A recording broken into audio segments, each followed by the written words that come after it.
บายดีFC จัดอีกตัวละเด้อมื้อนี้เป็นงัวลายในมื้อนี้นะปานงูเหลื่อมพุ่นนะ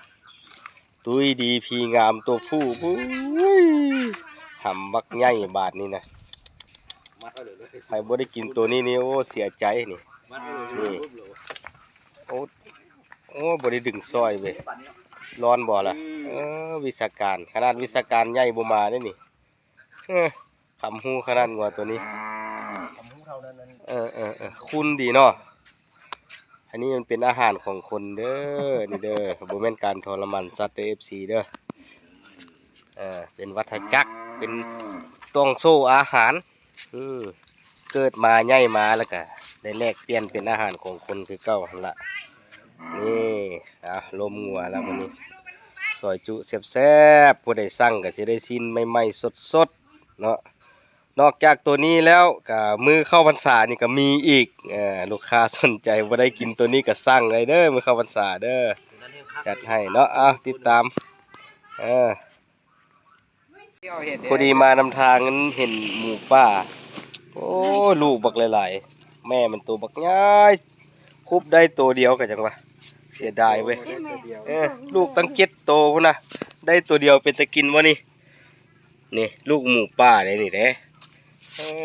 หลังจากฆ่างัวแล้วก็สิได้ปิ้นหมูอีกแล้วสุ่มกันกินโชคดีเว้ย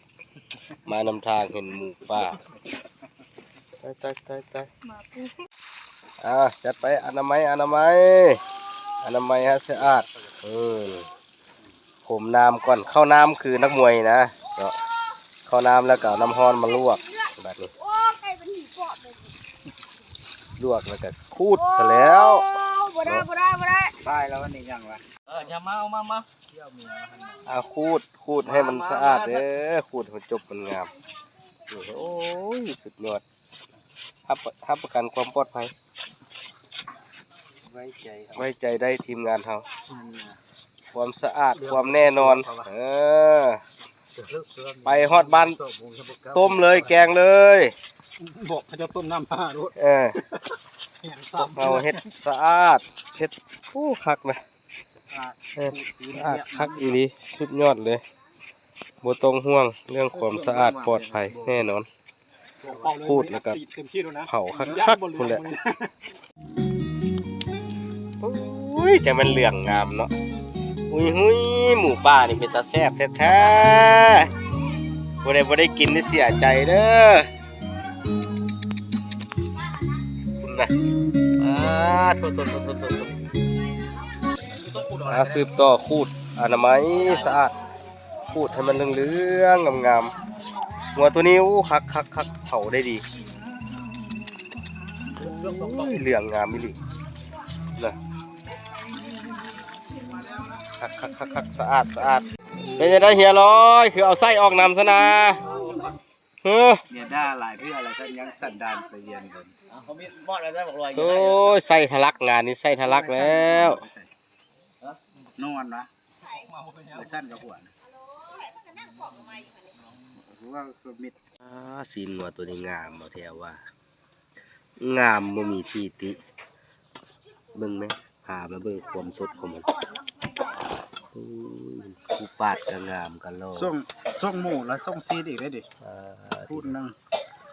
ซีดมือระดับเทพเลยใครบ่สั่งมื้อนี้เสียใจเบิ่งไหมสดอีหลีสดอีหรอคุณเสียใจยังบาทคุณเด้อเข้าพรรษามีอีกเด้อสร้างไว้ตอนนี้ก็ได้ไม่อย่างนี้รอยตับวันนี้ตับวันนี้ตับโอ้เอา30 กิโลใส่แล้วด้วยโอ้ยใส่น้ำจุคำสำคัญเนาะฟ้าวไปอย่างวะโอ้ยมันจะแซ่บเลยโอ้ตายเอาตัวนี้ให้จะได้ไปเอาโอ้ยตัวอายุอยู่ว่าได้ยำบุกขันนะนี่นะตับนะอันนี้ให้ลูกค้าเนี่ยเอาโอ้ยพูดละคำแต่หมอนี่แหละกินหลายกว่าหมูนะมึงไหมอยู่ในคลิปก็มีแต่หมอเดียวนี่ยังวะโอ้หมอแม่นเนาะขออภัย ปาดให้มันแหน่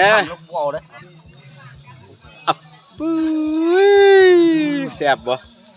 เอาแล้วบองยาเขาเย็ด โอ้พักมาแล้วลืม บองยาลืมมาพักลงมาใส่ถุงยางแล้วแม่งเร็วซื้ออยู่ป่ะแล้วหนักเลยนะ เอ้ยเอาดีได้ตูนี่เด้อเฮ็ด ว้าเอาขายจะ ไฮไลท์เนาะผู้ใดมักสุกก็กินสุกเด้อผู้ใดบ่มักสุกก็กินดิบเอาของแซ่บมื้อนี้ได้กินปิ้งห่ำเด้อนี่เด้อ กินกันแซ่บมานี่นะ โถคุณน่ะห่ำแท้ๆล่ะนี่นะโถแซ่บอีหลีแซ่บอีหลี เอาแม่ผู้นั่งใกล้ๆกินให้เราด้วยดู โอ้ยแซ่บแท้เลยทีมันบ่แม่นห่ำตัวมักกะดอมันได้นี่น่ะ สิว่าค่อยดิร้อยคน สิมันก็เด้อ ระบบรับไปทำไก่ที่ให้เขามักกระดอกันนี่นะ มักกะดอ เอาเมื่อเลยไหมเอาบ้าสิ้นเมื่อเลยไหม โอ้แซ่บอันนี้น่ะอันนึงอันเดียวนะ โอ้น่ะมันเรียนเพราะว่ามือกล้องมันไทย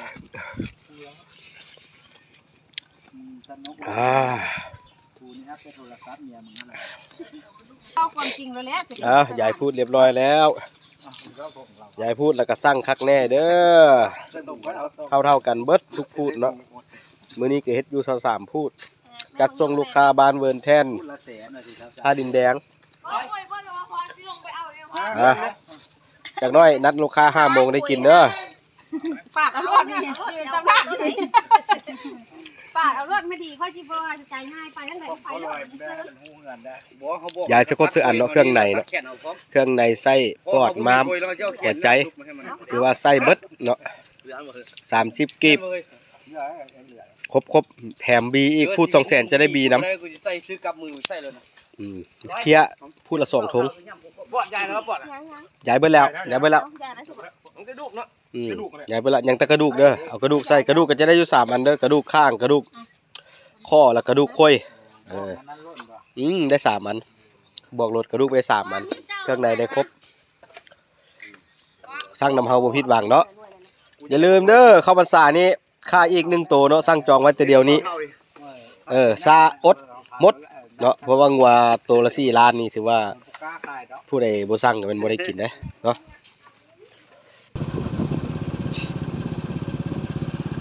มาแล้วจัดให้200,000บี2 ถุงเอาจัดเอาหยังซื้ออย่างมากินแรงละตัวใดก็ได้นี่พูด200,000อยู่หน้านี่อยู่ในนี้เมิดอยู่ในหันเมิดอยู่ในหันเมิด2 ถุงก็ได้บีนะโอ้ยไข่ของแม่อันนี้จัดพิเศษเด้เพิ่นจ่ายสดทุกงวดได้ฮะนี่เพิ่นบ่ได้ติดนี่เด้นี่จ่ายสดทุกงวดนี่เฮงๆเด้อมาขอบใจเข้าภาษามีอีกได้ลูกค้ารายนี้200,000นี่นะมาเอาซีนเนอร์มาเอาซีนไว้ทันยากกับปันกันผู้ละ100,000โอ้เพิ่นมีเครื่องเสียงเลยตัวนี้มีซีฟใส่เนาะ200,000ของเท่าตุ้ยไปต่อโอ้เครื่องเสียงเพิ่น6x6พุ่นได้สงสัยสิมีงานออกแล้วนี่เนาะออกแล้วการค้าขายส่งเพิ่นมาแล้วซีนมาแล้วฮอดแล้วปึ๊บ2 คนสั่งคนไว้ลูกสาวก็สั่งพ่อแม่ก็สั่งนั่นแหละเอาพูดเดียวบ่ได้แบ่งครึ่งวันนี้บ่เอาให้เพิ่นแบ่งเอาแล้วเนาะอยากไปแล้วบอกเพิ่นน่ะแบ่งเอาเด้อผู้ใดตู้ย่อยวะนี่เด้อเพิ่นก็ขายเครื่องเด้โดยเฉพาะน้ำก้อนเด้อสนใจน้ำก้อนก็ติดต่อหาเพิ่นเด้อขอบใจลูกค้าอุดหนุนอำลาพระจากขอบใจ FC ที่เบิ่งเด้อบ๊ายบาย